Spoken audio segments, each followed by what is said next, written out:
Bienvenidos a nuestro canal de YouTube, El Conocimiento Real que lleva a la vida eterna, creado por el mejor teólogo bíblico del planeta llamado Tito Martínez, de España.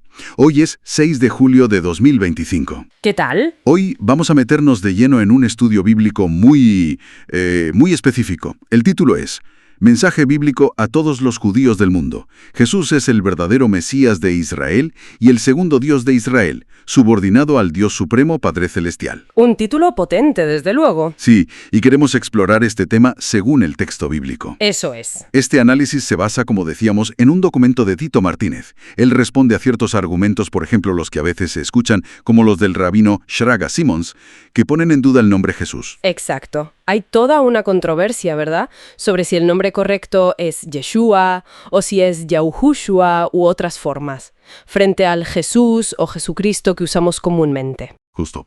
¿Y cuál es el núcleo del argumento de Tito Martínez aquí? Pues el punto central que él presenta es que la pronunciación exacta, la fonética pura del nombre, no es lo más crucial. Ah, sí. ¿Qué es lo crucial entonces, según él? Lo verdaderamente importante, insiste Martínez, es la persona, la identidad de aquel a quien se refiere el nombre. Entiendo. Argumenta que eso de rechazar Jesús diciendo que es un nombre falso o que lo inventó Roma, bueno, según él, es un error basado en desinformación. Vale, la persona por encima de la pronunciación exacta. Pero, ¿cómo justifica esto frente a la diferencia entre, no sé, Yeshua y Jesús? Para mucha gente sí parece importante. Claro, y aquí es donde Tito Martínez introduce un punto clave, que es histórico y lingüístico. A ver. Señala algo fundamental. En Nuevo Testamento, casi todo, salvo el Evangelio de Mateo, no se escribió originalmente en hebreo. Cierto. ¿Se escribió en? En griego koiné, que era la lengua común en todo el Imperio Romano en aquella época. La lengua franca, sí. Por la influencia helenística y luego romana. Exactamente. Entonces, los apóstoles, piensa en Pedro, en Pablo, escribían para una audiencia muy amplia. Y no eran judíos, eran gentiles, gente de cultura grecorromana. Tiene sentido. Tito Martínez usa una analogía muy sencilla. Si escribes a gente en Estados Unidos hoy, pues usas inglés, ¿no? Pues ellos usaron griego. Claro. Y por eso los manuscritos más antiguos que conservamos, los más completos, están en griego. Vale, eso es importante. Si escribían en griego, para gente que hablaba griego, ¿cómo llamaron al Mesías en esos escritos? ¿Qué nombre usaron? Ajá, esa es la pregunta clave. Según el estudio de Martínez, y esto es consistente en todos esos manuscritos griegos, el nombre que aparece transliterado es Jesús. Jesús. Jesús. I-E-S-O-U-S. Esa es la forma griega que usaron. Vaya. Jesús. Y supongo que de Jesús, al pasar por el latín y luego al español. Exacto. De Jesús deriva Jesús en español. Es la evolución natural del nombre al pasar de una lengua a otra. Entiendo la línea argumental. Por eso, según la argumentación de Martínez, decir que llamar al Mesías Jesús o Yeshua o Jesús, bueno, es secundario frente a quién es esa persona. Claro. De hecho, insiste mucho en que calificar Jesús de nombre falso es, y usa palabras fuertes, dice que es una soberana idiotez y una total falsedad. Son sus palabras textuales en el documento. Bueno, deja clara su postura. Vehemente. Sí, defiende su punto basado en esa transmisión textual griega. Nosotros aquí simplemente exponemos esos argumentos tal como los presenta. Perfecto. Y ya que estamos, ¿qué pasa con el título Cristo? Que siempre va unido, ¿no? Jesús, Cristo. Buena pregunta. Tito Martínez también lo aclara en su análisis. Explica que Cristo, que en griego es Christos, no es un apellido. Claro, no, es un título. Exacto, es un título. Y es sencillamente la palabra griega que equivale a la palabra hebrea Mashiach. Que nosotros decimos Mesías. Justo. Y ambas palabras, Christos y Mashiach, significan lo mismo, el ungido. O ser que decir Jesucristo es en esencia lo mismo que decir Jesús el Mesías o Jesús el ungido. Exactamente lo mismo. Uno viene del griego, el otro del hebreo, pero el significado es idéntico. Por eso, Martínez indica que en su documento usará Jesús o Jesucristo para referirse a quien él identifica como el verdadero Mesías de Israel. Muy bien. Creo que ha quedado bastante claro el núcleo del argumento de Tito Martínez sobre esta cuestión del nombre. Se apoya mucho en los manuscritos griegos, en la transmisión. Así es un análisis detallado. Nos metemos de lleno en una cuestión central, ¿verdad?, para la fe cristiana. Sí. Si Jesús cumplió o no las profecías mesiánicas que encontramos en el Antiguo Testamento. Partimos de una idea, una afirmación que hemos visto atribuida al rabino Shraga Simon, Ajá. que indica que, claro, una razón por la que a veces no se acepta a Jesús como Mesías es porque, según él, pues no cumplió esas profecías. Pero nosotros vamos a ver la otra cara de la moneda. Exacto. Vamos a analizar cómo, según el texto bíblico que manejamos, se argumenta justo lo contrario, cómo se conectan las acciones, las palabras de Jesús con profecías muy concretas, sobre todo del libro de Isaías. Vale. Veremos los argumentos que lo identifican como el Mesías esperado, siempre desde la perspectiva presentada en estos textos bíblicos. Perfecto. Pues empecemos, si te parece, con un episodio muy conocido. Está en el Evangelio de Lucas. Juan el Bautista, que está en la cárcel, manda a sus discípulos a preguntarle a Jesús directamente. Sí.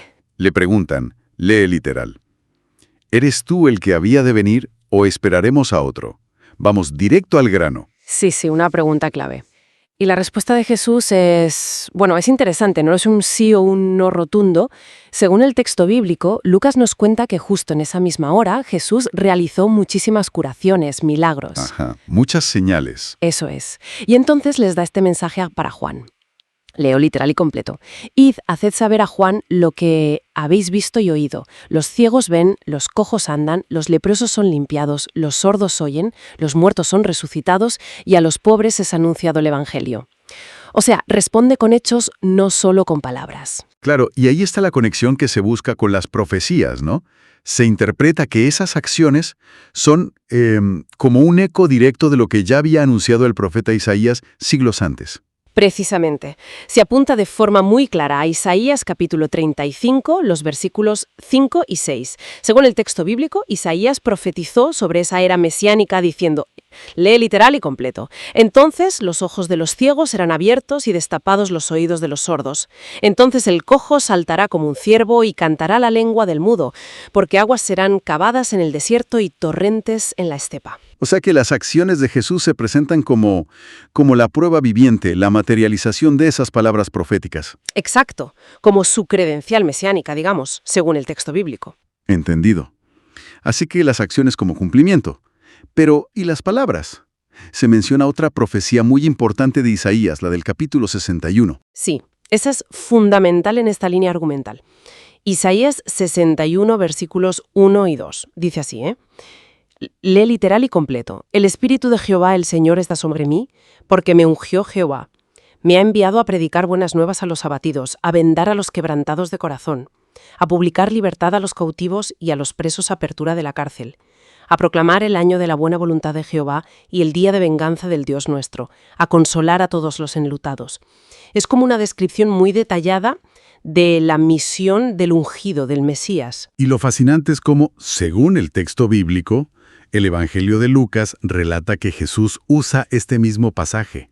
Lo lee públicamente, en la sinagoga de Nazaret.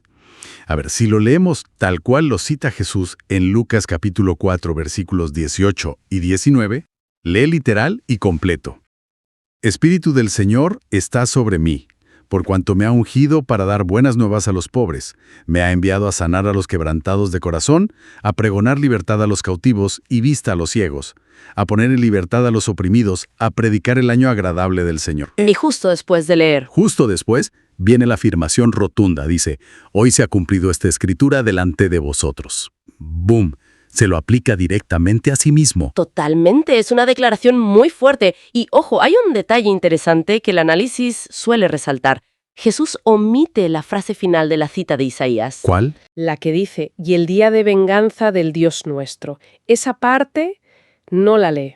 Ah, es verdad. Y la interpretación que se ofrece, según el texto bíblico, es que Jesús está, digamos, dividiendo el cumplimiento de esa profecía en dos tiempos. Ajá. La primera parte, la que habla del año agradable del Señor, de la gracia, la sanación, la liberación, esa se cumplió durante su ministerio terrenal, su primera venida. Vale. Y la segunda parte, la del juicio, el día de venganza, pues quedaría para el futuro, para su segunda venida. Entendido. Una distinción temporal en el cumplimiento. Volviendo un instante a Isaías 35, hay otro versículo que también se destaca.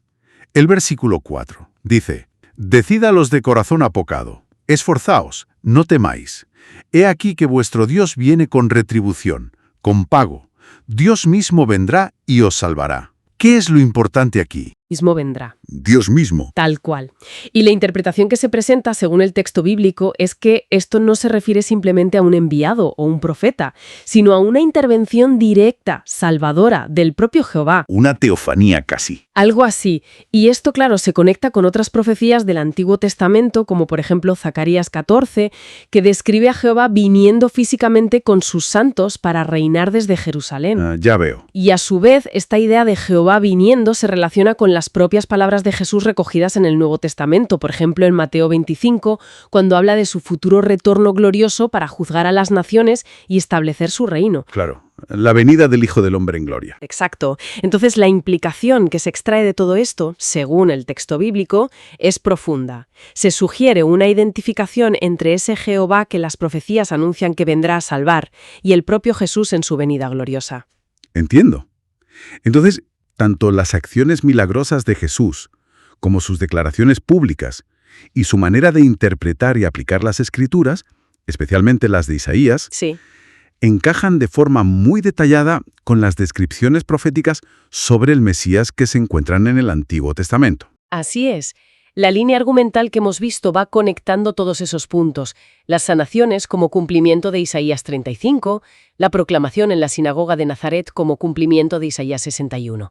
Y luego esa idea clave de la venida de Dios mismo, de Jehová, que también está en Isaías 35, y que se vincula a las afirmaciones del propio Jesús sobre su regreso triunfal.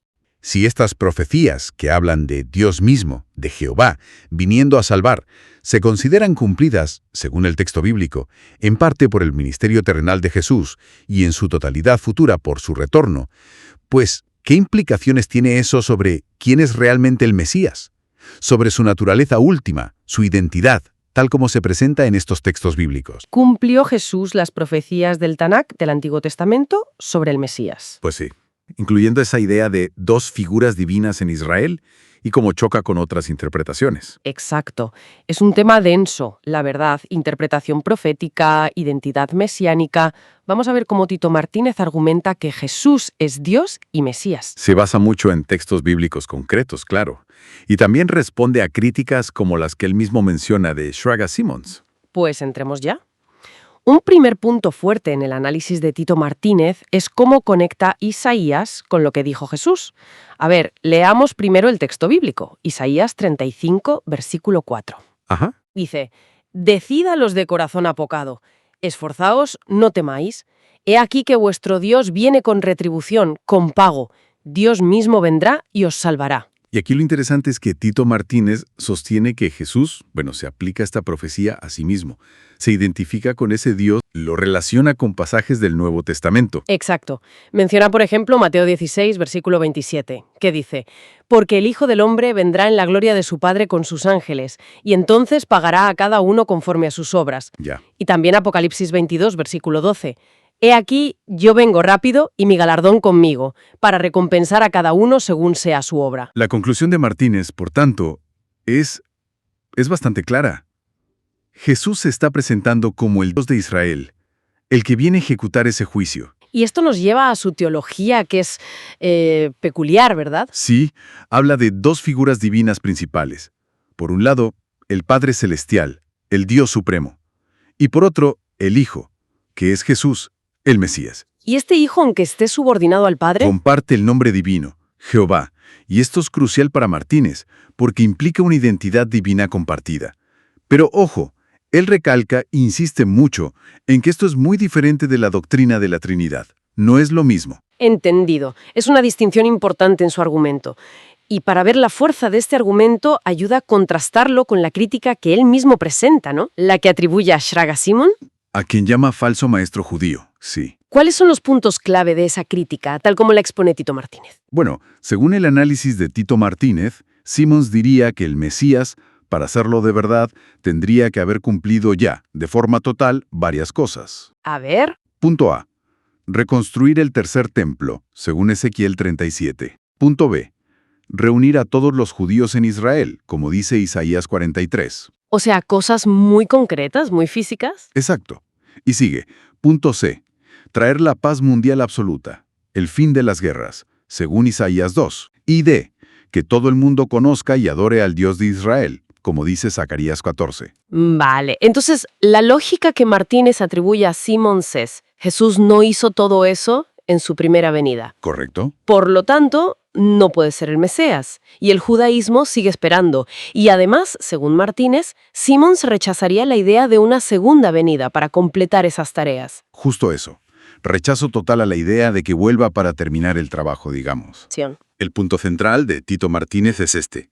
Jesús sí cumplió las profecías mesiánicas, pero, y aquí está la clave, lo hizo de forma parcial en su primera venida. Ah, vale. O sea, no niega esas profecías. No, no las niega. Lo dice que esas expectativas sobre el templo, la reunión de Israel, la paz mundial, no sean válidas. Lo que dice es que el cumplimiento inicial fue deliberadamente parcial. Un primer paso, significativo, pero no el final. Entiendo. Un cumplimiento en etapas. Exactamente. Y entonces añade que el cumplimiento total de esas mismas profecías sí llegará. Eso es. Llegará, pero en el futuro. Cuando Jesús regrese, como dice Martínez citando Zacarías 14 y otros textos, con poder y gloria para gobernar desde Jerusalén. Ahí sí se completará todo, de forma total. Queda claro. Es una visión de dos tiempos para el cumplimiento mesiánico. En esencia sí. El análisis de Tito Martínez defiende a Jesús como Dios y Mesías, argumentando un cumplimiento profético en dos fases, una parcial ya vista y una total que está por venir. Y esto choca frontalmente con la postura que él atribuye a Simmons, de exigir todo de golpe, desde el principio. Exacto. Y siempre con esa idea de fondo de Martínez sobre las dos figuras divinas, Padre e Hijo, como el centro de la fe de Israel. Bueno, pues resumiendo un poco, hemos visto cómo Tito Martínez argumenta a favor de Jesús como figura divina y Mesías, cómo interpreta textos clave como Isaías 35 y su refutación a la crítica de cumplimiento inmediato. La clave es esa idea del cumplimiento parcial ahora y total en el regreso. Sí, y esto nos deja con una reflexión interesante, ¿no? Siguiendo un poco la lógica que presenta Martínez. Si aceptamos que una profecía puede cumplirse por etapas, parcialmente primero y totalmente después, ¿cómo podría eso cambiar la forma en que leemos otras profecías? O interpretamos otras figuras históricas, incluso fuera de la Biblia. ¿Podría haber otros cumplimientos parciales que no hemos reconocido? Contemplan las escrituras hebreas una, o quizá dos venidas del Mesías. Exacto. Partimos de un texto suyo donde Martínez responde a lo que él presenta como la visión de un maestro judío. Este maestro, según Martínez, diría que el Mesías tiene que cumplir todas las profecías de una sola vez.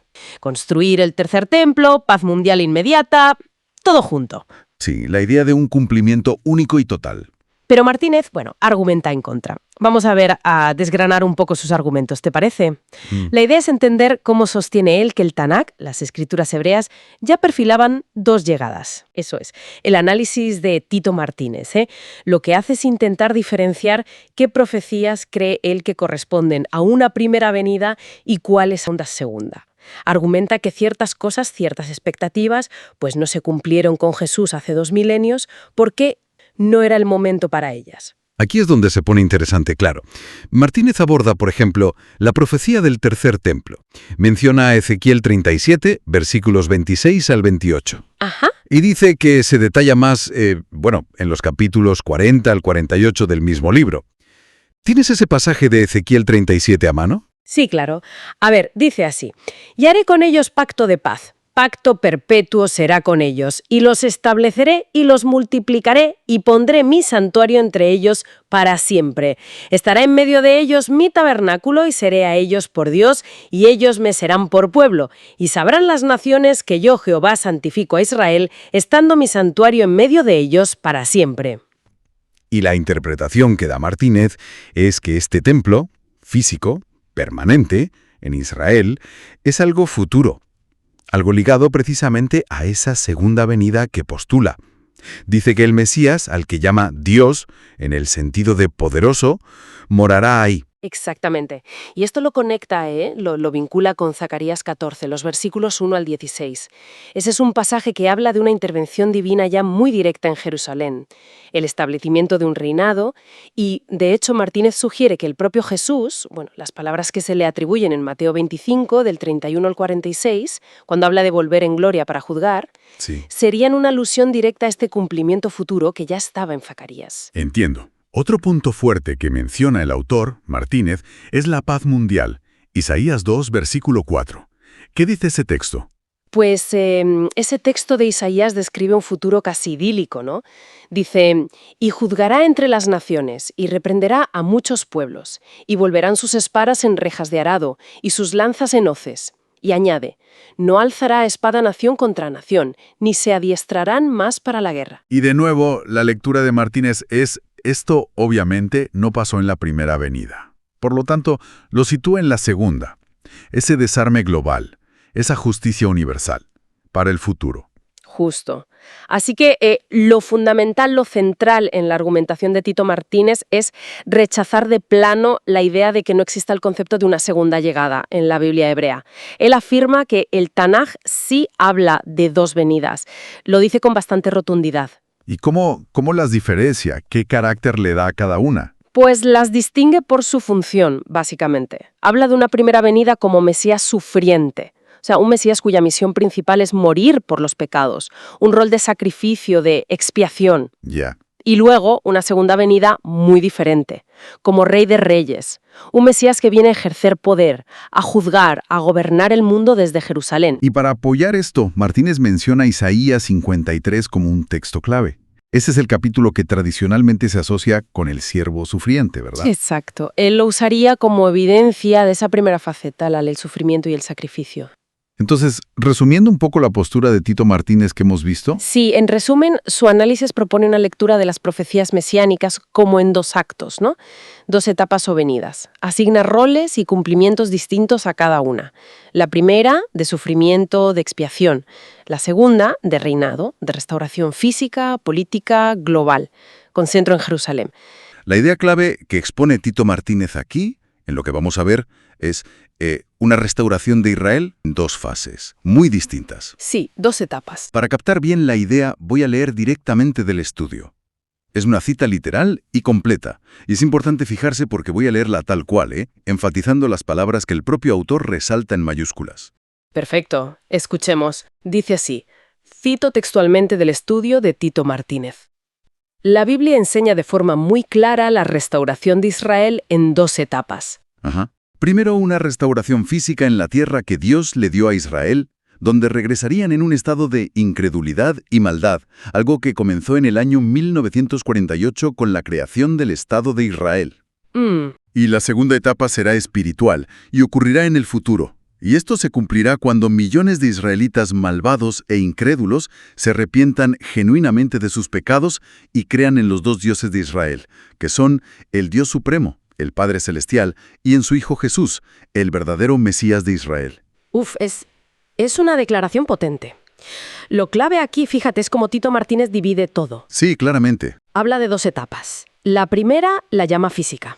Y la fecha, 1948, la creación del Estado. Pero lo crucial, lo que él subraya, es el estado en que regresan. Incredulidad y maldad. Lo dice así, tal cual. Exacto. Para su argumento, esa caracterización es fundamental.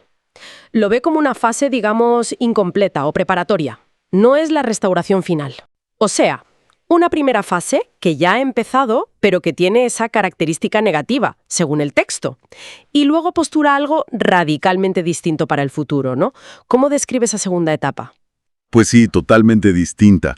La segunda etapa, que llama espiritual, la sitúa en el futuro. Y el cambio sería enorme. Habla de un arrepentimiento genuino. Un arrepentimiento masivo, dice millones. Eso es, de millones. Y ese arrepentimiento, en la visión de Martínez, lleva a creer específicamente en lo que él llama los dos dioses de Israel. El Padre Celestial y Jesús, como el Mesías. Es un punto central de la fe que él describe para esa culminación. El contraste con la primera etapa es total. Claro, de incredulidad y maldad a arrepentimiento y esa fe concreta que describe. Exacto. Entonces, si la primera etapa, la que empieza en 1948, se describe así, ¿qué implicaciones tiene esto para ver la historia reciente según esta lectura de Tito Martínez? Parece que le da una vuelta de tuerca teológica a un evento político, ¿no? Totalmente. Desde este marco que presenta Martínez, el evento histórico de 1948 no sería un cumplimiento final, ni siquiera necesariamente positivo en sí mismo. Ajá. Sería más bien una fase necesaria, sí, pero espiritualmente deficiente, precisamente por esa incredulidad y maldad. Un preludio, digamos, para la segunda etapa, la que él considera la verdaderamente transformadora, la espiritual, que aún estaría por llegar. Entiendo. O sea, obliga a leer la historia reciente con unas gafas muy específicas, las de esta estructura profética. Eso es. Y para alguien que esté intentando entender diferentes formas de interpretar estos temas, ¿por qué es relevante analizar un esquema tan detallado como este de Tito Martínez? Pues mira, su relevancia está en que ilustra perfectamente cómo una interpretación textual muy concreta puede crear un marco superestructurado. Claro. Un marco para leer la historia y para proyectar el futuro.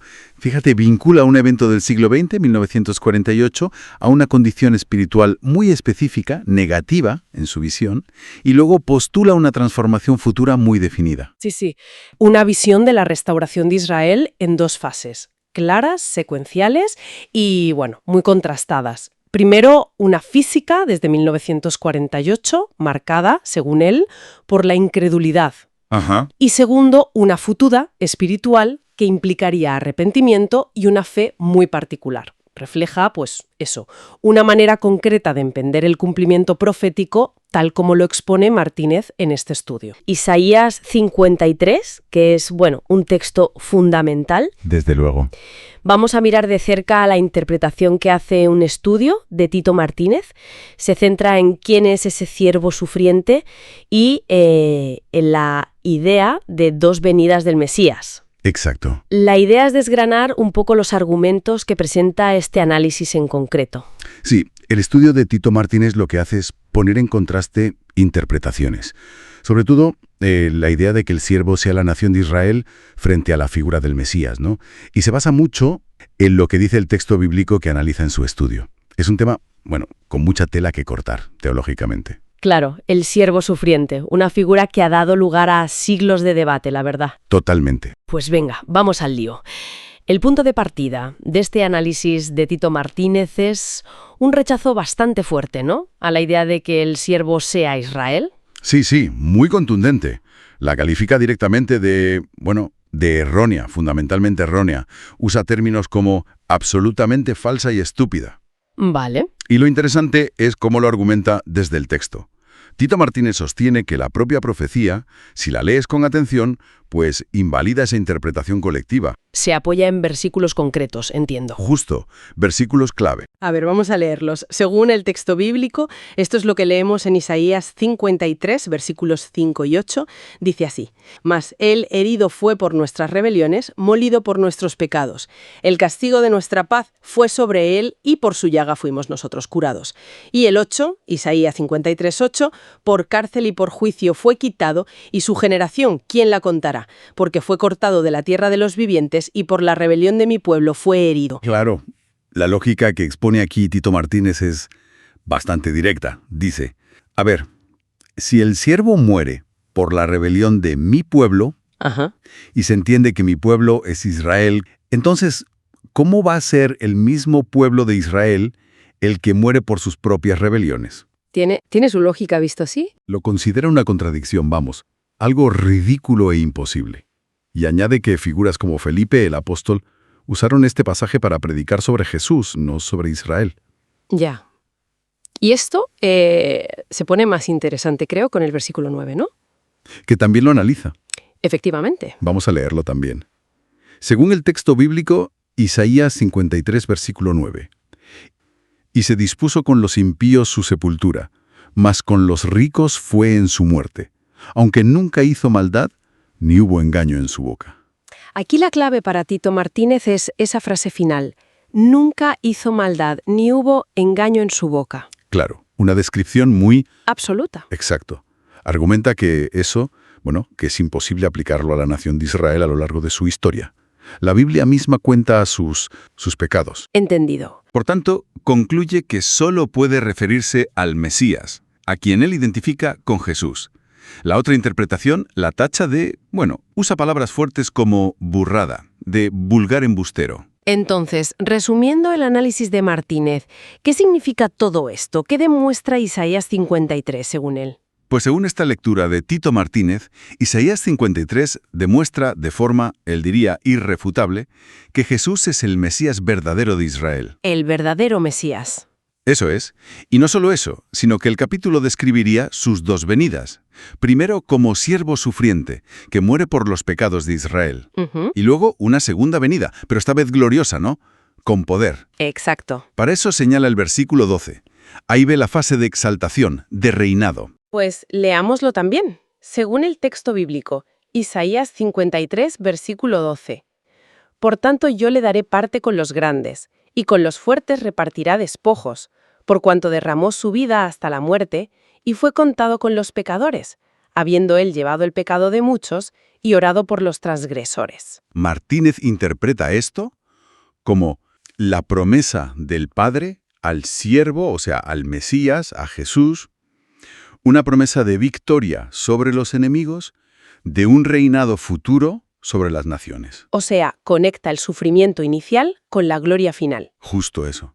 Ve una conexión directa entre la humillación y la exaltación posterior. Es lo que da sentido al sacrificio. Vale, pues para recapitular un poco, defiende con mucha fuerza que Isaías 53 habla de Jesús como el Mesías. Sí, vehementemente. Rechaza la idea de que el siervo sea Israel basados en, lo que él ve como contradicciones internas y descripciones textuales. Sobre todo la de la ausencia de pecado, que dice que solo encaja con Jesús. Claro. Y sostiene que el pasaje cubre tanto su muerte por los pecados como su futura glorificación y reinado. Exacto. Nos deja pensando, ¿no? Sí, la verdad es que sí. Jesús como profeta y Mesías, y lo contrasta con, ciertas interpretaciones rabínicas. Exacto. ¿Por qué Jesús sí cumpliría las profecías y por qué sí sería un profeta legítimo? Sí, el escrito de Tito Martínez busca, rebatir de frente esa idea de que profecías clave como la de Isaías 53 pues no se aplican a Jesús. Ajá. Se enfoca en desmontar puntos muy específicos que negarían esa condición de profeta y Mesías a Jesús. Entendido. Y uno de esos puntos centrales que aborda Tito Martínez es justo eso, ¿no? La afirmación de que Jesús no podía ser profeta porque supuestamente la profecía se había acabado.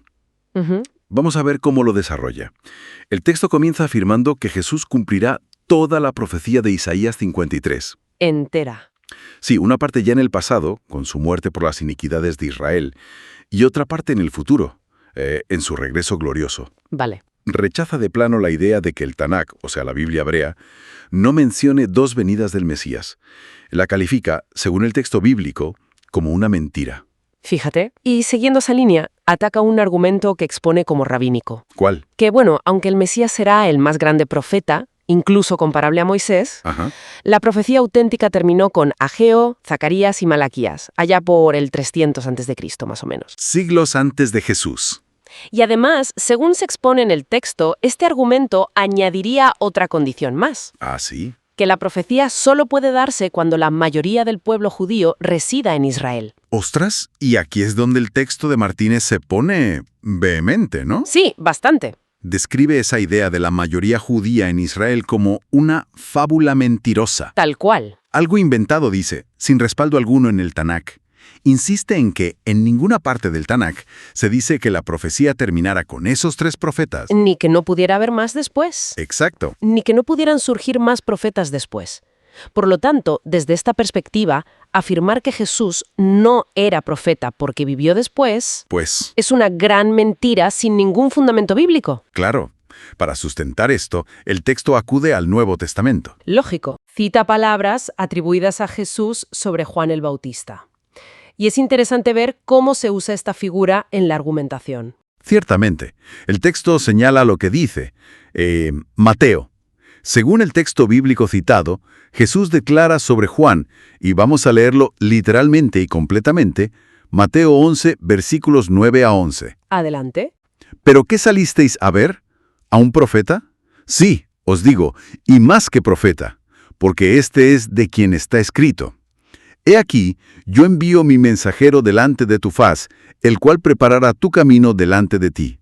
De cierto os digo, entre los que nacen de mujer no se ha levantado otro mayor que Juan el Bautista, pero el más pequeño en el reino de los cielos, mayor es que él. Es potente.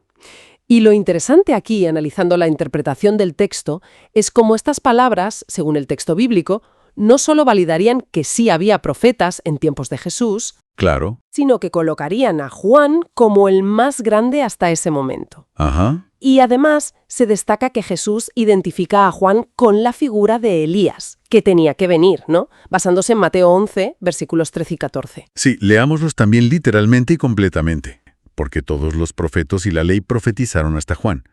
Y si queréis recibirlo, él es aquel Elías que había de venir. Ahí está. Por lo tanto, el razonamiento central que expone el texto es bastante claro. Si Juan fue un profeta reconocido como tal en el Nuevo Testamento, entonces esa premisa de que la profecía había cesado siglos antes, pues sería incorrecta desde este punto de vista. Se cae, sí. Y esto, a su vez, invalidaría el argumento presentado como rabínico de que Jesús no podía ser profeta por la época en que vivió. Exacto. Del texto de Tito Martínez, concluye de forma firme: Jesús es el verdadero Mesías de Israel. Sí, así lo afirma. Hemos visto un poco la estructura del argumento. Cuestiona esas bases temporales y demográficas que algunos usarían para cerrar la ira profética. Ajá. Y emplea citas del Nuevo Testamento para afirmar que la profecía continuaba en tiempos de Jesús, con lo cual busca reafirmar la legitimidad de Jesús como profeta y Mesías. Entonces, ¿qué podemos destilar de este análisis del texto? Pues una perspectiva muy concreta que defiende la condición profética de Jesús y que choca con otras interpretaciones. Claro. Desde luego. Según el texto bíblico, Jesús mismo lo identifica como esa figura que ya se había anunciado, ¿no? El Elías de Malaquías 4. Sí, versículos 5 y 6, el que prepararía el camino. Eso es, preparar el camino del Mesías. En esta lectura, Juan es como el punto final de la línea de profetas hasta Jesús. Y eso, lo fascinante es cómo se presenta como un cumplimiento directo. Directo de las profecías del Tanakh. Claro, del Antiguo Testamento. Es como si se cerrara un ciclo, conectando esta tradición profética con la llegada de Jesús. Se cierra un capítulo y se abre otro, por así decirlo. Pasamos entonces a Jesús, porque según el texto bíblico no se le presenta solo como un profeta más, No, en absoluto. sino como el mayor profeta, el enviado de Dios, ¿verdad? Se destacan mucho sus discursos proféticos. Como el del Monte de los Olivos, Mateo 24 y 25. Exacto. Y sobre todo la predicción de su propia muerte y resurrección. Al tercer día, sí. Eso está en Mateo 16, 21, Lucas 18. Versículos 31 a 33. Y los textos insisten en que negar esto, según el texto bíblico, es mentir, tergiversarlo. Claro. Y si conectamos esto con la visión general, esta figura de Jesús como profeta que cumple sus propias profecías, sobre todo su muerte y resurrección, Sí, es fundamental para entender su identidad mesiánica según estos escritos. Se presenta como la prueba central, ¿no? totalmente. Y aquí es donde la cosa se pone realmente interesante, con las profecías sobre el futuro de Israel. Ajá, Ezequiel. Sí, concretamente Ezequiel 39. Según el texto bíblico, el cautiverio de Israel fue una consecuencia de su pecado, de su rebelión. Una interpretación directa de la historia. Pero también se anuncia una restauración futura, la misericordia de Dios, el derramamiento de su espíritu y un momento clave, cuando la casa de Israel reconocerá a Jehová su Dios. Hay que leer esos versículos, son muy claros. Sí, vamos a leerlos literalmente. Ezequiel 39, versículo 22. Y de aquel día en adelante sabrá la casa de Israel que yo soy Jehová su Dios. Y sigue. Y los versículos 28 y 29. Y sabrán que yo soy Jehová su Dios, cuando después de haberlos llevado al cautiverio entre las naciones, los reúna sobre su tierra, sin dejar allí a ninguno de ellos. Ni esconderé más de ellos mi rostro, porque habré derramado de mi espíritu sobre la casa de Israel, dice Jehová el Señor. Es un pasaje potentísimo. Claramente habla de restaurar el pacto. Y ese reconocimiento futuro de Dios por Israel Sí. está ligado a admitir las faltas pasadas y sobre todo a una acción de Dios, una acción de misericordia, Y esto conecta con Zacarías 12, otro texto clave. sin duda. Según el texto bíblico, después de que Dios defienda Jerusalén, Él derramará un espíritu de gracia y de oración sobre Israel. Y entonces ocurre algo. Ocurre algo muy específico, nos dice Zacarías 12, versículo 10, literalmente. Y mirarán a mí, a quien traspasaron, y llorarán como se llora por hijo unigénito, afligiéndose por él como quien se aflige por el primogénito. Y aquí, claro, surge la pregunta importante, ¿quién es este mí, este Jehová, que dice a quién traspasaron? Exacto. La interpretación que se sigue en estos análisis es que no se refiere, digamos, al Padre Celestial directamente, No. sino al Mesías. Se plantea que el Mesías lleva también el nombre Jehová, y así se establece la conexión directa con Jesús. Entendido. O sea que Zacarías estaría hablando proféticamente del Mesías traspasado. Y claro, el Evangelio de Juan. Juan 19, ¿sí? Juan 19, versículos 34 a 37, describe justo eso. Jesús en la cruz, ya muerto, y un soldado le traspasa el costado con una lanza. Un cumplimiento literal. Y el texto lo dice explícitamente. ¿Eso? Subraya que cumple la Escritura, citando en el versículo 37, de nuevo literalmente, mirarán al que traspasaron. De directo. Así que, según el texto bíblico y esta línea interpretativa, Jesús es el verdadero Mesías de Israel, ese Jehová traspasado de Zacarías, el segundo Dios de Israel, podríamos decir, subordinado al Padre. Y Apocalipsis 1:7 amplía esto.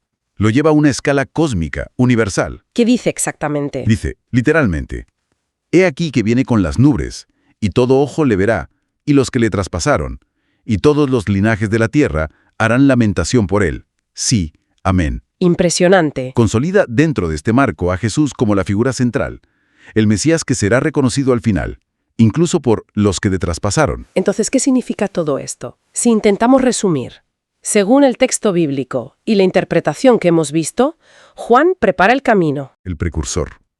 Jesús cumple ese rol de profeta y Mesías y es identificado como el Jehová traspasado. La figura clave de Zacarías.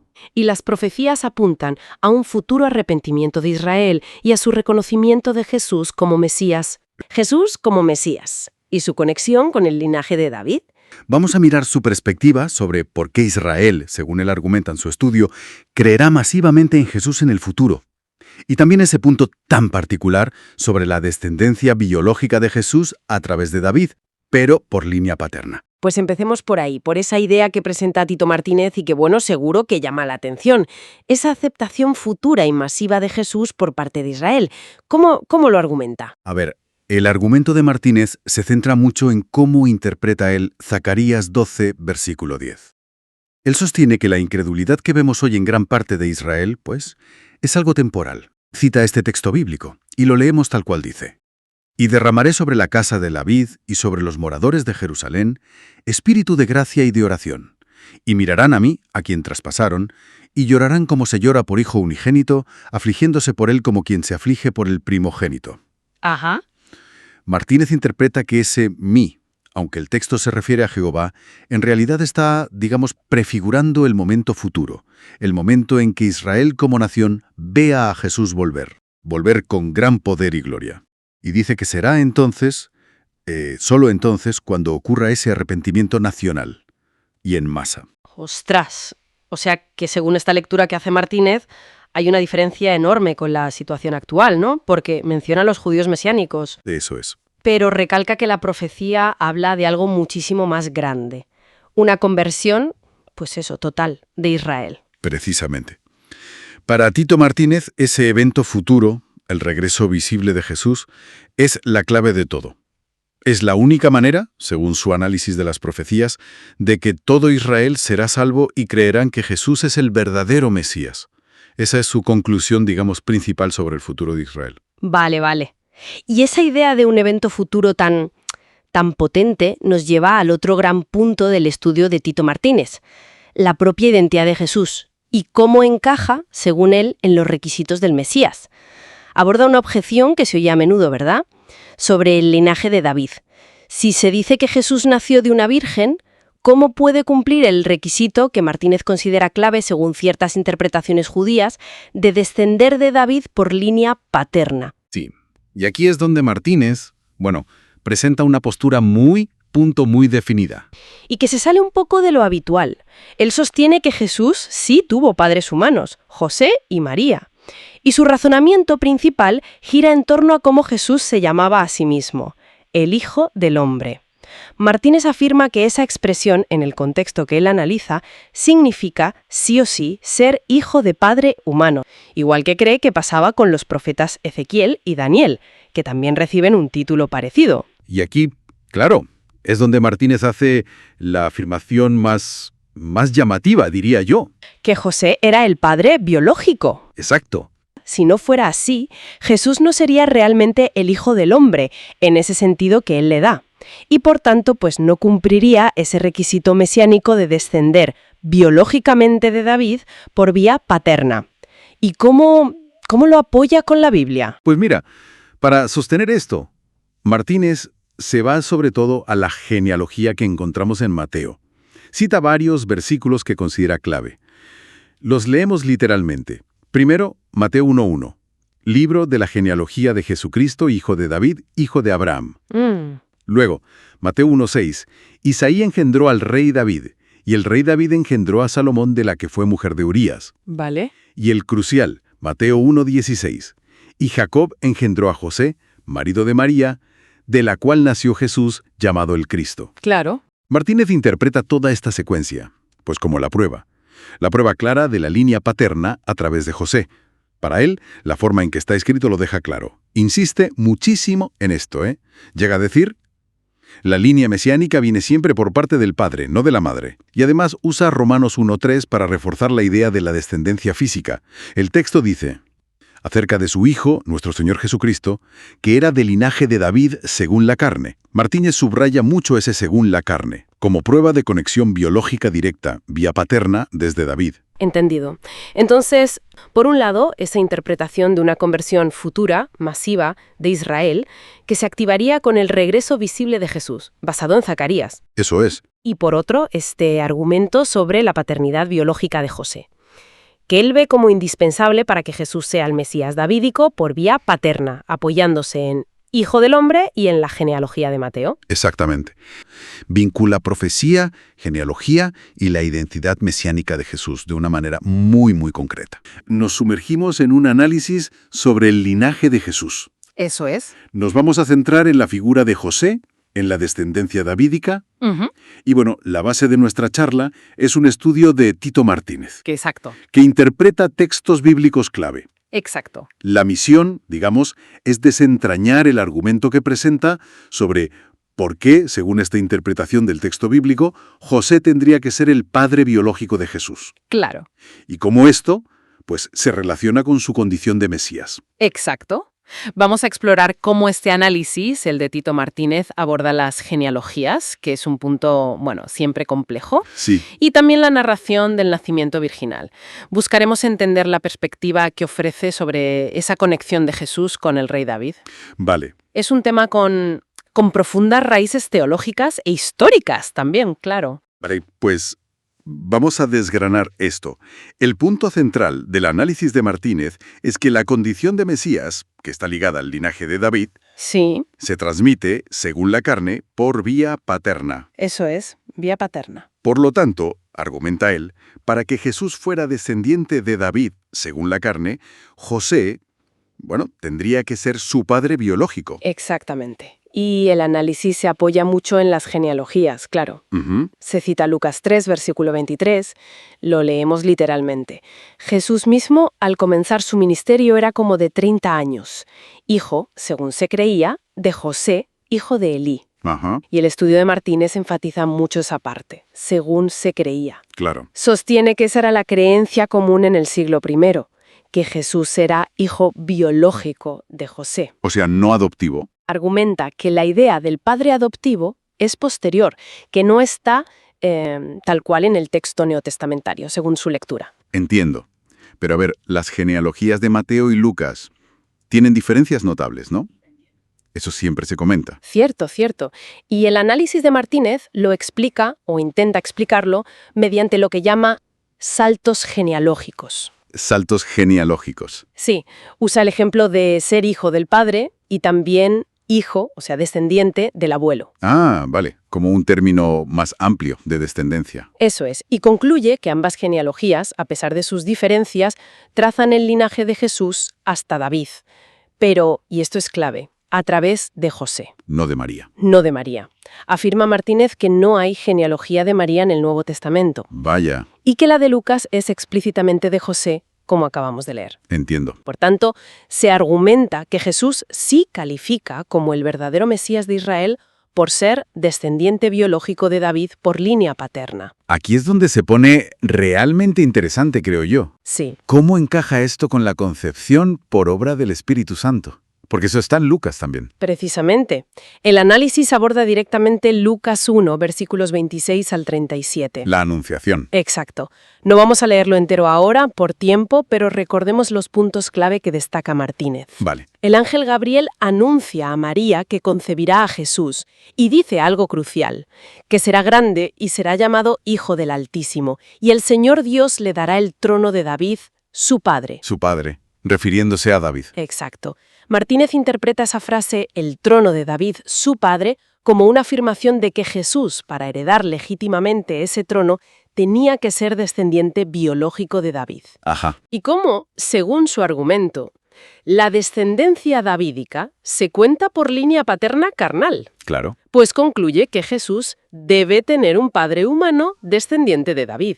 Y ese padre, identifica Martínez, es José. Entonces, según esta interpretación, la intervención del Espíritu Santo y la paternidad biológica de José no serían contradictorias. Según la lectura de Tito Martínez, no lo son.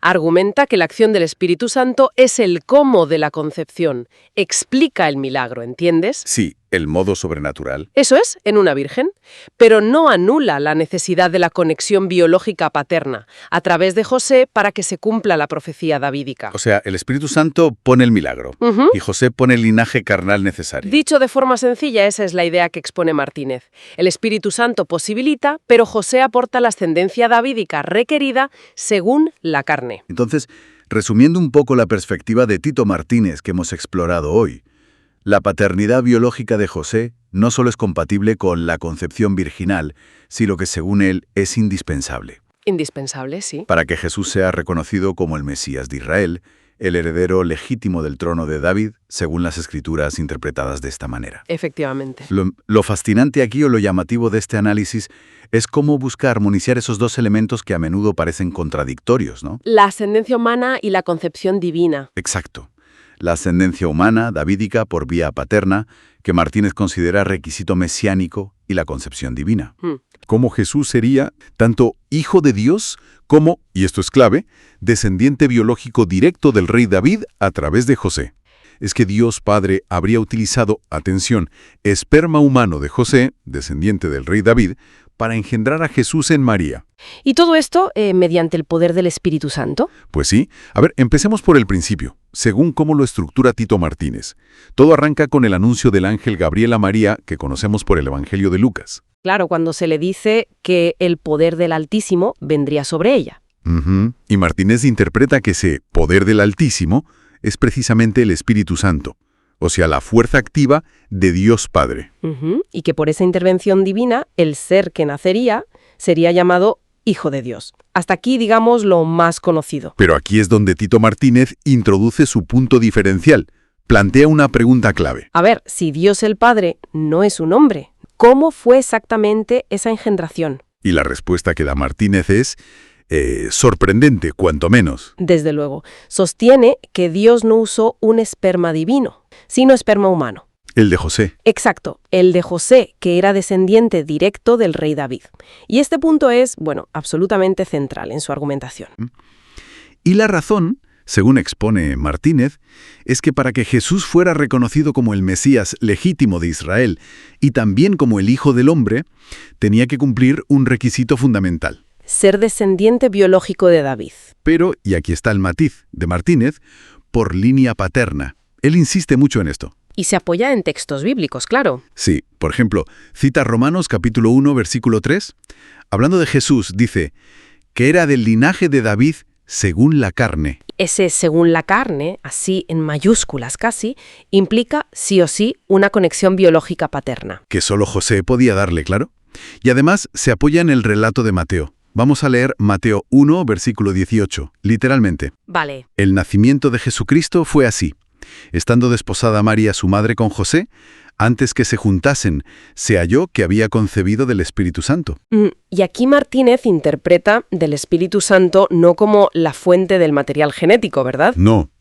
Sino como el agente, el medio, el poder que hizo posible la concepción usando el material de José.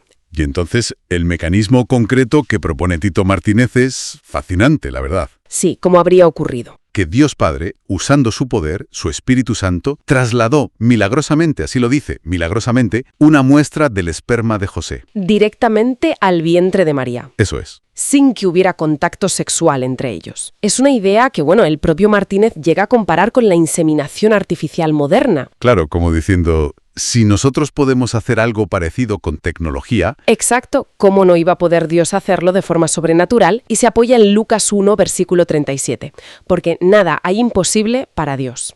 Tiene su lógica dentro de su planteamiento. Pero claro, si José era el padre biológico según esta visión, surge una pregunta obvia que Martínez también considera. ¿Por qué no una concepción normal, natural, entre José y María una vez casados? Exacto.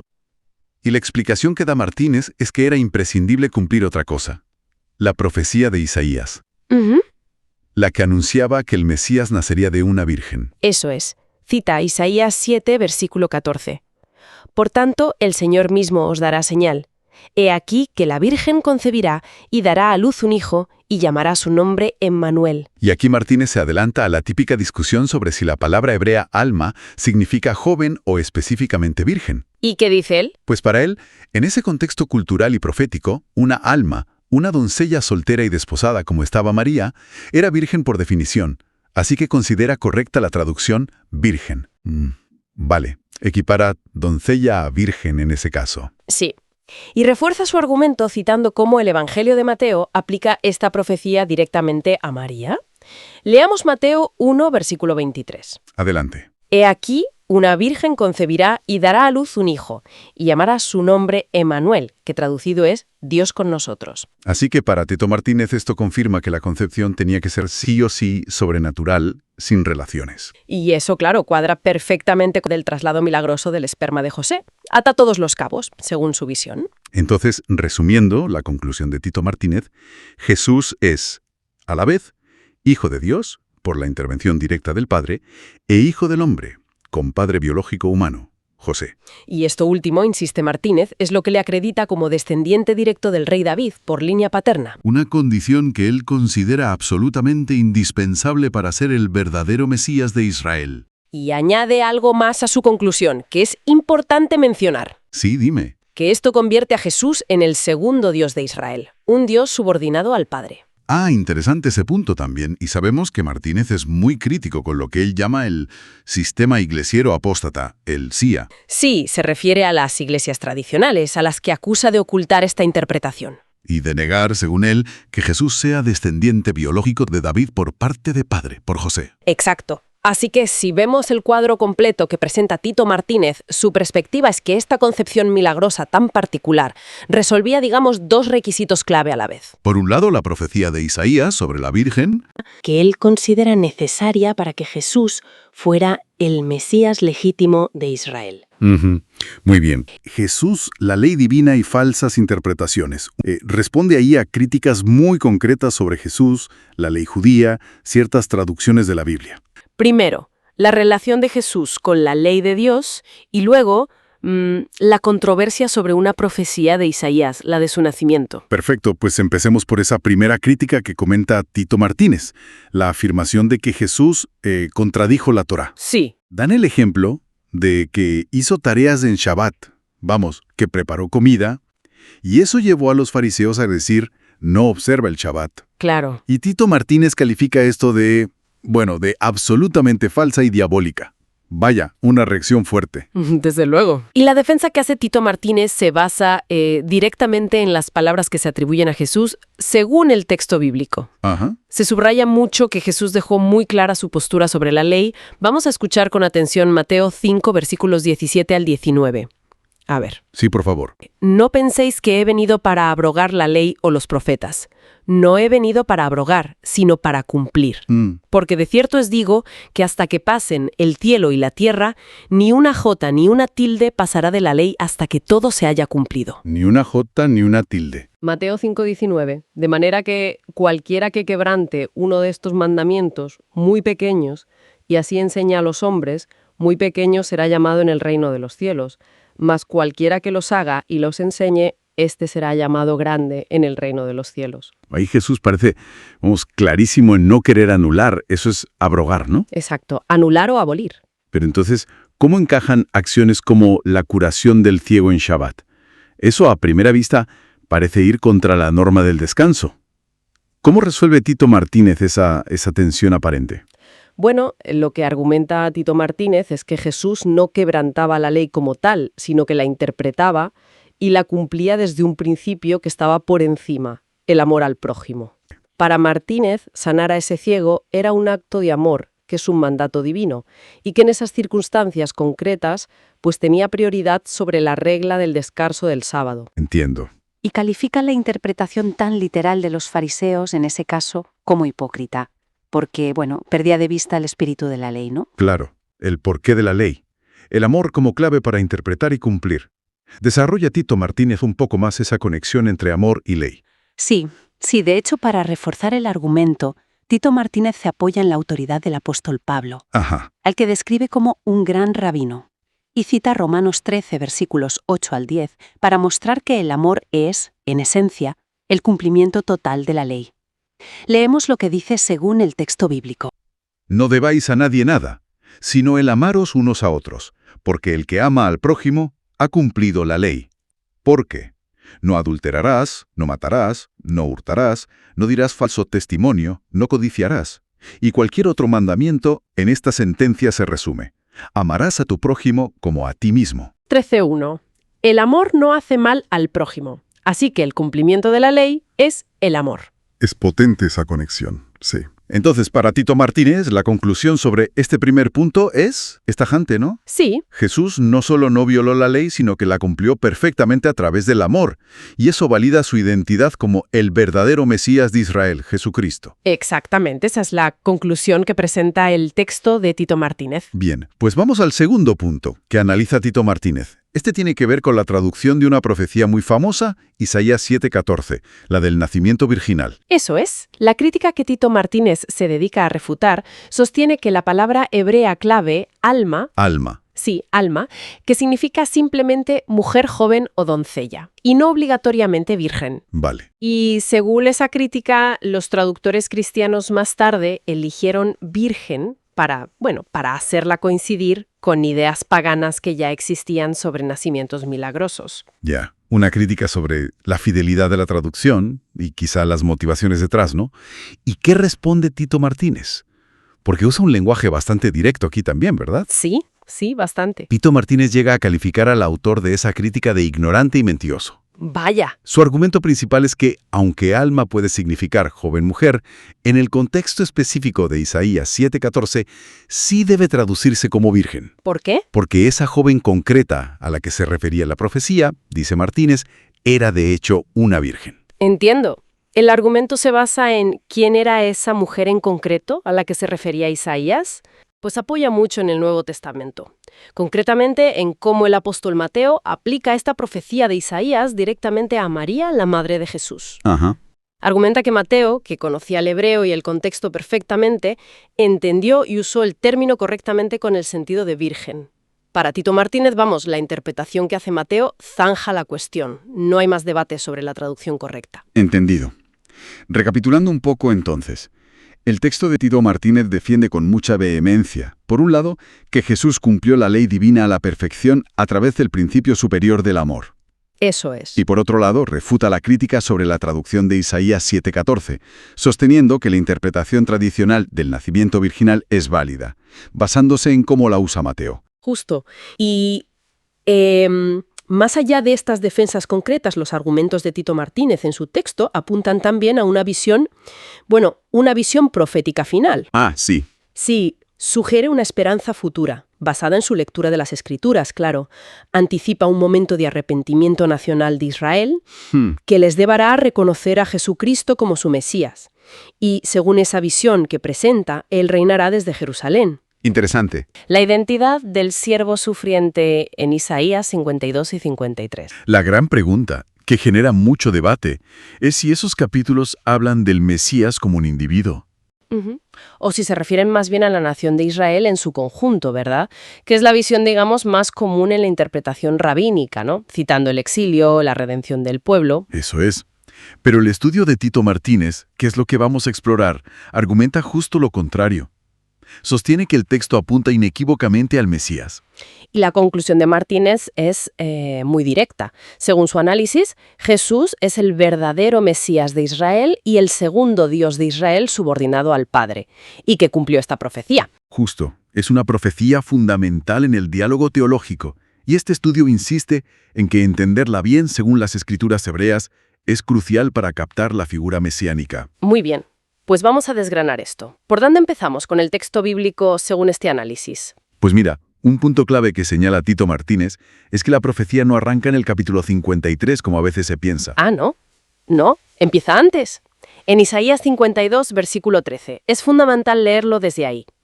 Y aquí que mi siervo será prosperado, será engrandecido y exaltado, y será puesto muy en alto. Como se asombraron de ti muchos, de tal manera fue desfigurado de los hombres su parecer, y su hermosura más que la de los hijos de los hombres. Así asombrará él a muchas naciones. Los reyes cerrarán ante él la boca, porque verán lo que nunca les fue contado, y entenderán lo que jamás habían oído. Aquí, según el texto bíblico, Dios está hablando de un siervo individual. Se describe su sufrimiento, esa desfiguración, pero también, y esto es clave, su exaltación posterior. Será puesto muy en alto. Gobernará, digamos, sobre reyes y naciones. Pero claro, aquí es donde entra el argumento habitual, ¿no? El que identifica a este siervo con Israel, porque en otros sitios, como en Isaías 41, Dios llama a Israel siervo mío. ¿Cómo aborda eso Tito Martínez? Exacto. Ese es el nudo gordiano de la otra interpretación. Y Martínez lo encara de frente. Vamos a leer precisamente Isaías 41, versículos 8 y 9, textualmente. Pero tú, Israel, siervo mío eres. Tú, Jacob, a quien yo escogí, descendencia de Abraham, mi amigo. Porque te tomé de los confines de la tierra, y de tierras lejanas te llamé y te dije, mi siervo eres tú, te escogí y no te deseché. Ahí está. Israel, siervo mío. Entonces, ¿cuál es la refutación? ¿Cómo le da la vuelta Martínez a esto? Pues la refutación que presenta es que el término mi siervo no es, digamos, una etiqueta exclusiva para Israel en la Biblia. Ah, vale. Martínez cita varios ejemplos, según el texto bíblico, donde Dios usa mi siervo para referirse a individuos. Por ejemplo, en Isaías 22:20 dice, en aquel día llamaré a mi siervo Eliakim, hijo de Hilcías. Eliakim, un individuo. Un individuo, pero no es el único. Martínez también menciona a Abraham en Génesis, a Moisés en Números, a Caleb también en Números, incluso al rey David en el libro de Reyes. A todos ellos Dios los llama mi siervo. Entiendo. O sea, el argumento no es negar que a Israel se le llame siervo, sino que ese título se aplica a más gente. Exactamente. La lógica que sigue Martínez es, si por el hecho de que Dios llame a Israel siervo mío en Isaías 41, tuviéramos que concluir que Isaías 52 y 53 solo pueden referirse a Israel, entonces también podrían referirse a Eliakim, o a David, o a Moisés, ¿no? Eso es. Y eso, argumenta Martínez, es ilógico. ¿Por qué? Porque ninguno de esos otros siervos individuales, ni siquiera Israel como nación colectiva, cumple la descripción completa que se da en Isaías 52 y 53. Claro, la parte del sufrimiento extremo, la muerte por los pecados de otros, y sobre todo esa exaltación final tan específica. Exacto. Esa combinación de sufrimiento vicario y exaltación gloriosa no encaja con Eliakim, ni David, ni Moisés, ni con la historia de Israel como tal, según el análisis de Martínez. Por eso él es tan tajante. De hecho, llega a calificar la interpretación rabínica que se queda solo con Israel como, bueno, son sus palabras textuales del estudio, como falsa y estúpida. Bueno, es una valoración fuerte, pero entiendo la línea argumental que presenta. Entonces, para recapitular la conclusión de este análisis de Tito Martínez, el siervo sufriente de Isaías 52 y 53 es una figura mesiánica, un individuo concreto, Sí. y según él, esa profecía se cumplió en Jesús. Reiteramos esa afirmación central del estudio. Jesús es el verdadero Mesías de Israel y el segundo Dios de Israel, subordinado al Padre. Esto, desde luego, plantea una lectura diferente de las Escrituras hebreas. Absolutamente. Y lo fascinante aquí, siguiendo este análisis basado en el texto, son las preguntas que abre, ¿no? Si aceptamos que Isaías describe a un Mesías individual que sufre no por sus culpas, sino por las del pueblo, Ajá. y que luego es exaltado a una posición de poder y enseñanza sobre las naciones.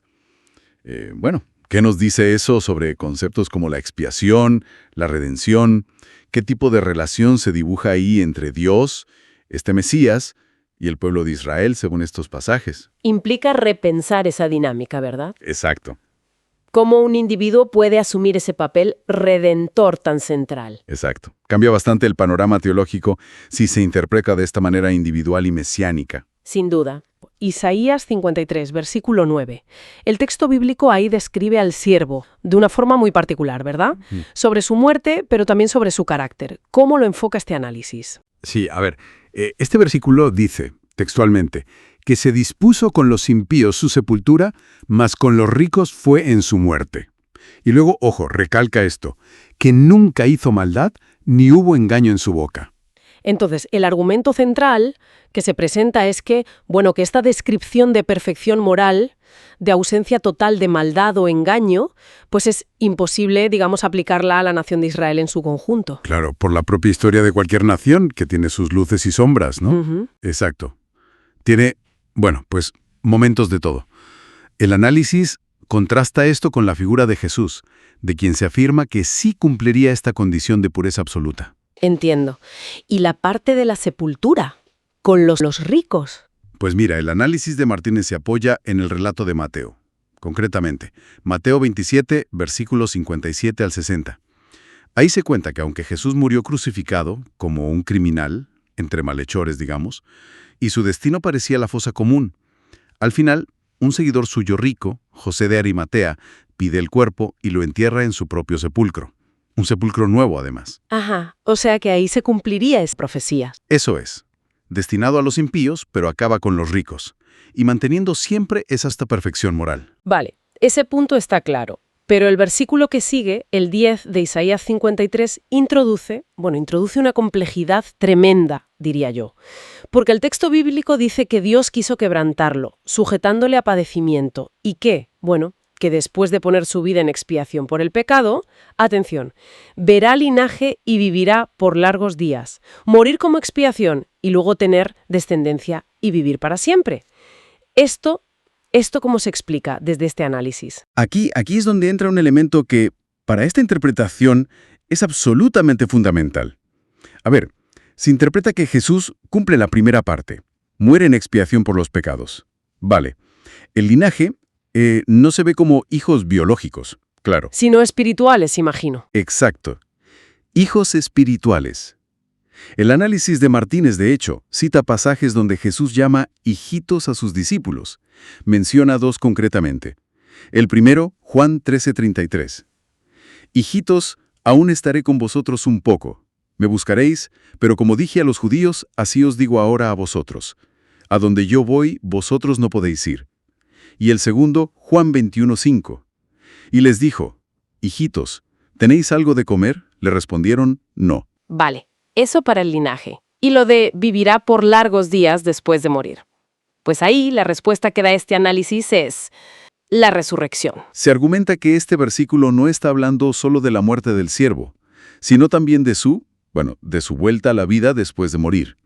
Por eso, se concluye que solo una figura individual que muere sacrificialmente y luego resucita puede encajar en esta descripción completa. Claro. Y se reafirma desde esta perspectiva que tiene que ser Jesucristo el Mesías de Israel y no la nación, sobre todo por esa perfección moral que ya pedía el versículo 9.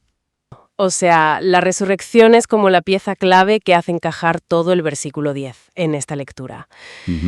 ¿Qué otros puntos de Isaías 53 se usan en este estudio para reforzar la idea de que es Jesús? El versículo 11, por ejemplo, habla de justificación. Sí. Isaías 53:11 dice que por su conocimiento justificará mi siervo justo a muchos. Y el estudio conecta esto, como es lógico desde su óptica, con la justificación por la fe en Cristo, un concepto central en el cristianismo. Para apoyar esto, cita textualmente 2 versículos de la carta a los Romanos. El primero, Romanos 3:24, siendo justificados gratuitamente por su gracia, mediante la redención que es en Cristo Jesús. Y el segundo, Romanos 5:9, pues mucho más, estando ya justificados en su sangre, por él seremos salvos de la ira. Y ya de nuevo, se recalca que esto aplica a una persona, a Jesús, no a un colectivo como la nación. Exactamente. Esa es la línea argumental constante. El último versículo, el 12, dice que llevó el pecado de muchos y que oró por los transgresores. Sí, Jesús cumple esto llevando los pecados en la cruz. Se cita otro texto para ilustrarlo, 1 Pedro 2:24. Quien llevó él mismo nuestros pecados en su cuerpo sobre el madero, para que nosotros, estando muertos a los pecados, vivamos a la justicia, y por cuya herida fuisteis sanados. Y la oración por los transgresores pues también se atribuye a Jesús, por ejemplo sus palabras en la cruz pidiendo perdón por quienes lo crucificaban. Vale, así que para Tito Martínez, la suma de todos estos puntos, la perfección moral, la muerte vicaria, la sepultura tan particular, la resurrección que se deduce del versículo 10, la descendencia espiritual, el justificar a muchos, el llevar el pecado e interceder, todo ello identifica, sin lugar a dudas, a Jesús como ese siervo sufriente y, por tanto, como el Mesías de Israel profetizado en Isaías. Exacto. Esa es la conclusión firme del análisis que hemos revisado. Muy bien. Hemos visto la importancia de la pureza del siervo, las circunstancias de su muerte y entierro, esa idea central de muerte expiatoria seguida de vida eterna y linaje espiritual, la justificación que trae y cómo carga con los pecados de otros. La conclusión presentada es desde luego inequívoca. Para esta lectura, estos detalles apuntan a Jesucristo. Sí, y fíjate que quizá lo más llamativo o el punto más fuerte del argumento de Martínez es cómo se interpreta el versículo 10. Esa tensión, esa yuxtaposición entre una muerte sacrificial clara y a la vez la promesa explícita de que vivirá por largos días. Para él, esa es la clave que sí o sí exige una resurrección, para que la profecía tenga un cumplimiento lógico y completo. Desde luego. La fe cristiana se basa en eventos históricos, eventos que fueron atestiguados, algo parecido, según él, a como la fe judía se apoya en el testimonio del Tanakh sobre lo del Sinaí. Vale. Vamos a ver cómo Tito Martínez desarrolla todo esto. Perfecto. La base de la fe. Sí. Menciona la postura de un rabino que afirmaba que la creencia judía se basa únicamente en la revelación nacional. Ajá, en el Sinaí. Eso es, en el monte Sinaí, un evento que supuestamente vio y oyó toda la nación directamente. Y que solo diferencia de creer en milagros o testimonios individuales que vinieron después. Y Martínez considera que eso es, contradictorio. ¿Por qué? Pues su contraargumento es que, hoy por hoy, creer en aquello del Sinaí depende sí o sí del testimonio escrito. Claro, del relato del Tanakh. Efectivamente, de la Biblia hebrea. Y entonces traza un paralelismo. Dice que, de forma similar, la fe en Jesús se fundamenta en hechos históricos vistos. Ya, hechos atestiguados por testigos presenciales, concretamente su muerte y su resurrección. Para Martínez, y esto lo recalca, la verdadera fe cristiana está basada en hechos históricos. De hecho, Tito Martínez insiste en que el propio Jesús señaló a las escrituras hebreas como testimonio sobre él. Y según el texto bíblico, leemos Lucas 24:44, y les dijo: estas son las palabras que os hablé estando aún con vosotros, que era necesario que se cumpliese todo lo que está escrito de mí en la ley de Moisés, en los profetas y en los salmos. Lucas 24:45. Entonces les abrió el entendimiento para que comprendiesen las Escrituras. Lucas 24:46. Y les dijo, así está escrito, y así fue necesario que el Cristo padeciese y resucitase de los muertos al tercer día. Lucas 24:47. Y que se predicase en su nombre el arrepentimiento y el perdón de pecados en todas las naciones, comenzando desde Jerusalén. Lucas 24:48. Y vosotros sois testigos de estas cosas. Y hay otro pasaje que cita, también según el texto bíblico, Juan 5:39. Escudriñad las Escrituras, porque a vosotros os parece que en ellas tenéis la vida eterna, y ellas son las que dan testimonio de mí. Es interesante el contraste que establece Martínez aquí, ¿verdad? Sí. Por un lado, la ley de Moisés, que representa la justicia, la condena de Dios ante el pecado, y por otro, la gracia y la verdad. Que vinieron por Jesucristo. Eso afirma él, que vinieron a través de Jesucristo como una manifestación de la misericordia de Dios. Y se apoya en Juan, según el texto bíblico, Juan 1:17. Pues la ley por medio de Moisés fue dada, pero la gracia y la verdad vinieron por medio de Jesucristo. Y con base en todo esto, Tito Martínez afirma rotundamente que Jesús es el verdadero Mesías de Israel. Jesús presentado como el cumplimiento de la profecía del siervo sufriente de Isaías. ¿Sí? Segundo, cuestiona esa idea de una revelación nacional en el Sinaí como base exclusiva de fe que sea independiente del testimonio escrito hoy día. Exacto. Y tercero, postula que tanto el judaísmo como el cristianismo, tal como se practican, dependen de testimonios históricos que están registrados en sus textos sagrados. Correcto. El análisis de Martínez, al final, lo que hace es posicionar la fe en los eventos de la vida de Jesús, sobre todo su muerte y resurrección. Que fueron atestiguadas. Claro, atestiguadas por los apóstoles, como una revelación histórica que es fundamental. La presenta como un cumplimiento de lo que ya anunciaba el Tanakh, y desde su punto de vista como un evento que es paralelo e incluso dice superior al del Sinaí en cuanto a revelación de Dios. El texto de Martínez menciona explícitamente a Pedro y a Juan. Sí, como testigos clave. Como testigos oculares clave de estos hechos históricos que fundan la fe cristiana. Y esto, pues, nos podría llevar a preguntarnos, ¿no?, ¿qué implicaciones tiene el hecho de basar una fe en el testimonio directo de personas concretas? Aunque esté recogido por escrito. Claro, aunque luego se transmita por escrito, frente a la idea de una revelación más colectiva, que igualmente al final nos llega a través de un texto. El papel del testimonio directo de los apóstoles como la piedra angular histórica de la fe cristiana. Efectivamente. Sí, este estudio argumenta que la fe cristiana, en su origen, se funda sobre eventos presenciados directamente. Muy tangible todo. Exacto. Y lo compara además con la revelación en el Sinaí para el judaísmo, buscando esos paralelismos en el testimonio. Vamos a examinar algunos de los textos bíblicos clave que presenta Martínez para sostener esta idea. El objetivo es, entender mejor cómo se argumenta esta base fáctica de la fe. Pues sí, ver esa conexión entre el evento histórico y la convicción religiosa. Vale, vamos a desgranar esto. La idea principal que Tito Martínez pone sobre la mesa es que los apóstoles fueron, y él lo enfatiza así, testigos. Ajá. Con mayúsculas. Eso es. No simples seguidores, sino testigos oculares y auditivos de Jesús. Y ahí es donde entra la comparación con el Sinaí que mencionabas. Según el texto bíblico, los israelitas vieron el fuego, oyeron la voz de Jehová, una experiencia colectiva y sensorial. Claro. Y Martínez sugiere que los apóstoles tuvieron una experiencia similar, igual de fáctica, pero con Jesús, a quien reconocieron como el Mesías de Israel. Una experiencia directa con la figura central de su fe. Exacto. Vamos a escuchar con atención cómo el libro de los Hechos, según los textos que analiza Martínez, subraya esta condición de testigos.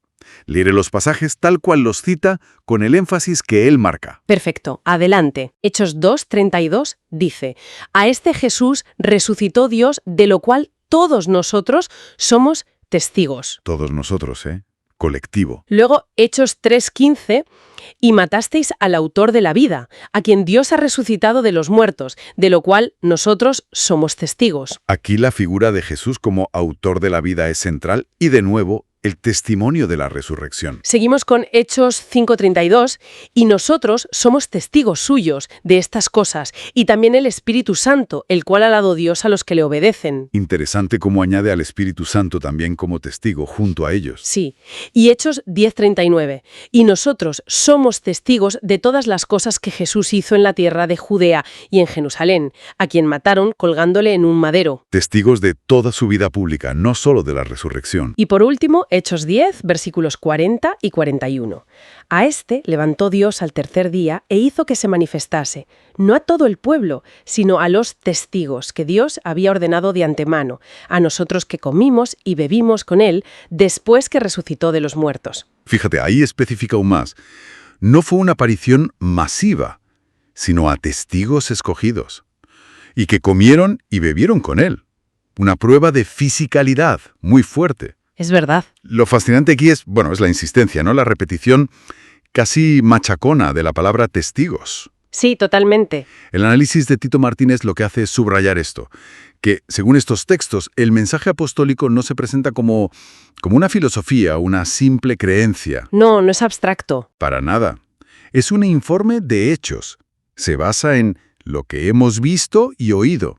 Una experiencia directa, personal y, como leímos, colectiva. No es algo que les contaron, no.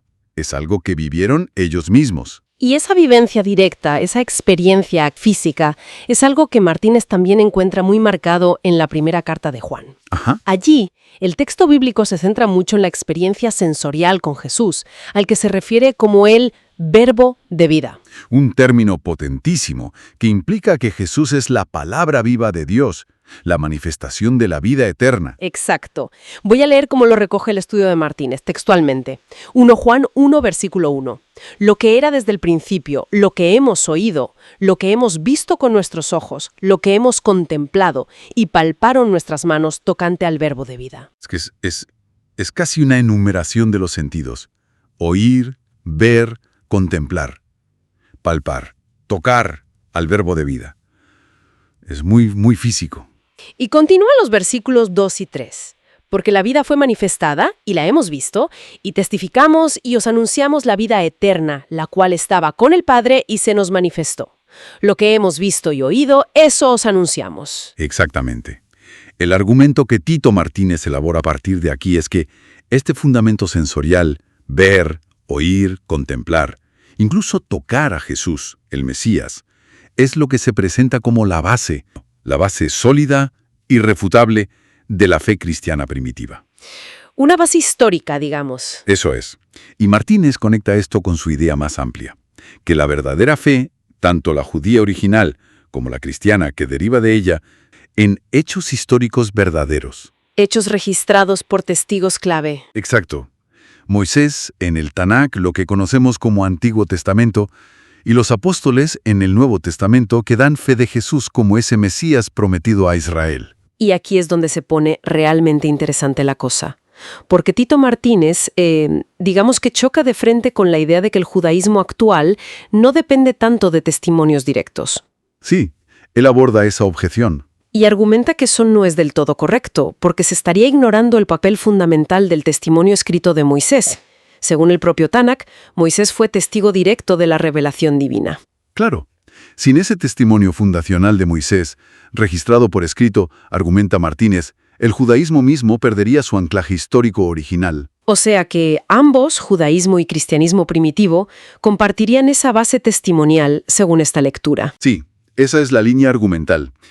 Y si conectamos esto con el panorama general, el punto que hace Martínez sobre el martirio de los apóstoles cobra una fuerza especial. El hecho de que estuvieran dispuestos a morir por su testimonio. Justo. Él destaca en su análisis una idea muy potente. Cito una frase clave de su estudio. No existe absolutamente nadie que se deje torturar y matar por algo que sabe que es mentira. Es una afirmación fuerte, desde luego. Muy fuerte. Y desde esa perspectiva, la disposición de los apóstoles a sufrir y morir no solo demuestra la intensidad de su fe, sino que, según Martínez, es la prueba definitiva de que estaban absolutamente convencidos de haber sido testigos presenciales. Testigos de hechos reales. De hechos reales. La vida, las enseñanzas, la muerte y, sobre todo, la resurrección de Jesús. Su martirio, para Martínez, valida su testimonio de una forma incontestable. Entonces, resumiendo un poco, ¿Qué significa todo esto? La conclusión principal que Tito Martínez parece extraer de estos textos bíblicos es bastante clara, ¿no? Yo creo que sí. La fe cristiana, en sus orígenes, tal como la presentan estos escritos, se ve a sí misma como algo arraigado en la historia, no en mitos, no en leyendas, sino en eventos concretos, tangibles. Eventos experimentados directamente por los apóstoles. Exacto. Y con la resurrección de Jesús como el eje central, el hecho cumbre de todo ese testimonio fáctico. Sí, totalmente. Y, bueno, esto plantea una pregunta importante, ¿no? O al menos invita a la reflexión. ¿En qué sentido? Pues esta insistencia que Tito Martínez identifica en los textos sobre el testimonio presencial, sobre los hechos históricos como el cimiento de la fe, Sí. nos lleva a pensar en la conexión tan profunda que puede haber entre la historia vivida, la historia atestiguada y las convicciones más profundas, esas que mueven a la gente incluso a dar la vida. La relación entre lo que se vive y lo que se cree. Exacto. Desde la perspectiva que presenta Martínez, el peso del testimonio histórico es sencillamente monumental. ¿Qué valor le damos nosotros a ese tipo de evidencia, no? A la hora de formar nuestras propias certezas. El Mesías ya llegó y que además va a regresar. Exacto. El punto de partida de Tito Martínez es bastante contundente, ¿eh? Frente a otros, como él menciona al rabino Shraga Simons, que todavía esperan, pues este estudio afirma que Jesús es el Mesías que ya ha venido. Vale, entiendo. Entonces, a ver, ¿cómo desarrolla esto Tito Martínez? Habla de dos venidas en su texto, ¿no? Eso es. Primero, una venida como el siervo sufriente. Tito Martínez aquí se basa en Isaías capítulos 52 y 53. Lo interpreta como la profecía de ese rechazo y padecimiento inicial del Mesías. Ya. Y la segunda venida es otra cosa, muy diferente. Sí, radicalmente distinta. Una venida futura, dice, desde el cielo. Y ojo, con gran poder y gloria, y acompañado de todos sus santos. Y aquí es donde la cosa se pone interesante, porque Tito Martínez conecta esto directamente con Zacarías 14, los versículos 1 al 16. Es un punto clave en su argumento. ¿Y qué es lo que destaca Martínez de Zacarías 14? Pues mira, el análisis de Tito Martínez se fija en que Zacarías 14 describe la venida de Jehová, así, en mayúsculas, Jehová, con todos sus santos. Y el texto bíblico dice que Jehová posará sus pies en el monte de los olivos, que se partirá por la mitad y que desde Jerusalén empezará a gobernar el mundo. Entendido. ¿Este Jehová que viene en gloria? Es Jesús, así de directo. Precisamente, ese es el núcleo. Martínez argumenta que Jesús, comparte el nombre de su Padre Celestial, Jehová. Señala además que el propio Jesús habló de su retorno en gloria, con ángeles, para juzgar y reinar. Cita Mateo 25 del 31 al 46. Para Martínez, esto encaja perfectamente con la profecía de Zacarías. Y añade el detalle de que Jesús ascendió al cielo desde ese mismo lugar, el Monte de los Olivos, según Hechos 1. O sea, lo ve todo muy conectado. Claro. No hay duda. Jesús es el verdadero Mesías de Israel. Correcto. Martínez lo afirma así. Dice que aunque tanto judíos como cristianos esperan al Mesías, ese rey Mesías es Jesús. Y su regreso, según este análisis, claro, será un momento decisivo para Israel, un momento de reconocimiento y arrepentimiento nacional. Y para describir esto, Tito Martínez vuelve a Zacarías, pero esta vez al capítulo 12. Zacarías 12.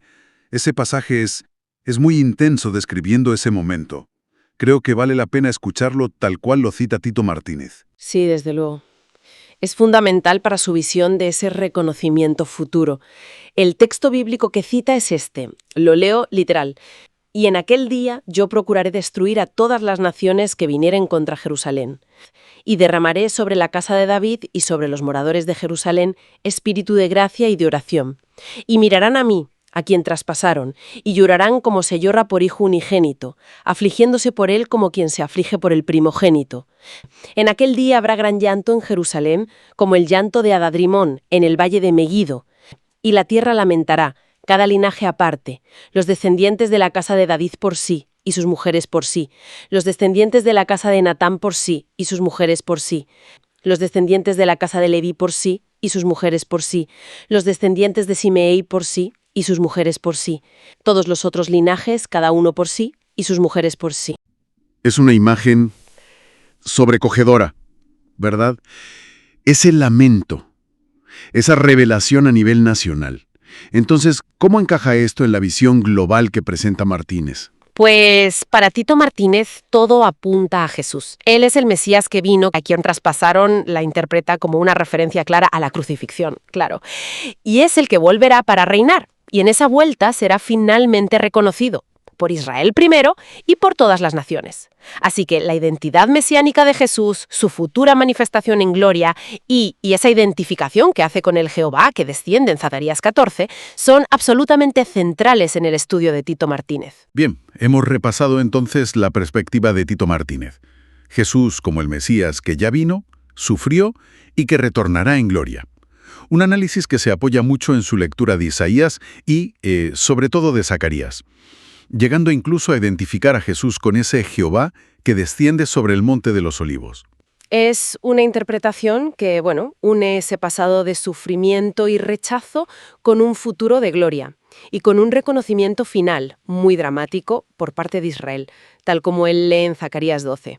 Y para quien quiera profundizar más, este importante estudio bíblico de Tito Martínez está disponible íntegramente en su sitio web, las21tesisdetito.com. Y también pueden encontrarlo en su canal de YouTube, El conocimiento real que lleva a la vida eterna. De hecho, el enlace directo a este estudio bíblico en concreto se encuentra en la descripción de este vídeo aquí en YouTube. Pues ya para ir cerrando, si alguien que nos escucha aún no está suscrito a este canal, le animamos a hacerlo ahora. Sí. Compartan este vídeo en sus redes sociales si les ha parecido interesante, denle un like, un me gusta, que siempre ayuda, y activen la campanita de notificaciones. Eso es importante. Sí, porque así YouTube les avisará cada vez que Tito Martínez publique un nuevo vídeo con más estudios y análisis. Muy bien. Pues muchas gracias, ha sido muy clarificador. Gracias a ti.